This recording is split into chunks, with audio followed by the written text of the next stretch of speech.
Hello， 我係 Flora。人壽保單要死咗先有得賠錢，呢個講法已經 out 啦。人壽保險可以話係咁多份保單入邊最重要嘅一份，而且年紀越輕越應該要為自己做好一份人壽保障。人壽保單嘅保費一般係根據年紀而定，年紀越輕保費咧就越平，同埋年輕嘅身體亦都冇咁多病痛，可以確保成功投保。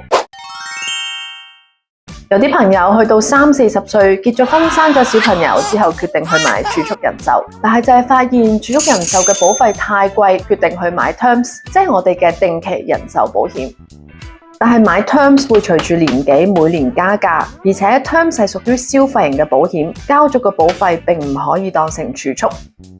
所以如果想要一份 CP 值更高嘅儲蓄人壽保險，就應該喺啱啱畢業出嚟做嘢嘅時候為自己投保，呢個時候保費係最抵嘅。如果以一個22歲啱啱畢業出嚟做嘢嘅男仔為例，投保一份100萬嘅人壽儲蓄保單，分12年去供款，每年嘅保費只需要13,800蚊，而且呢個保費係固定㗎。供完12年之後可以保證回本，攞返晒所有嘅本金同埋紅利，變相儲錢之餘又免費咗呢個12年嘅人壽保障。22歲投保，34歲就供完啦。呢份嘅儲蓄人壽，到時無論結婚生仔、買樓定係創業，儲埋嘅錢一定夠你做備用金。除此之外，呢份嘅人壽儲蓄保險喺頭20年保證賠足雙倍，即係話由22歲去到44歲買100萬，賠足200萬。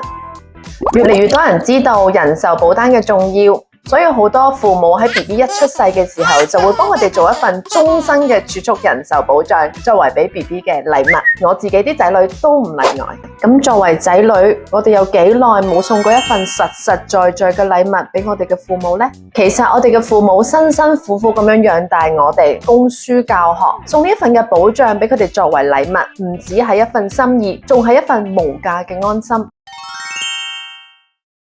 記得之前喺做前線社工嘅時候，曾經有一個科大畢業嘅男仔，啱啱出嚟社會做嘢，就係因為坐咗喺醉駕朋友嘅車上面不幸過身。雖然呢100-200萬未必補償到父母冇咗呢個仔嘅悲劇，但係起碼喺處理完身後事之後，都仲有一啲錢留返俾父母退休嘅時候用。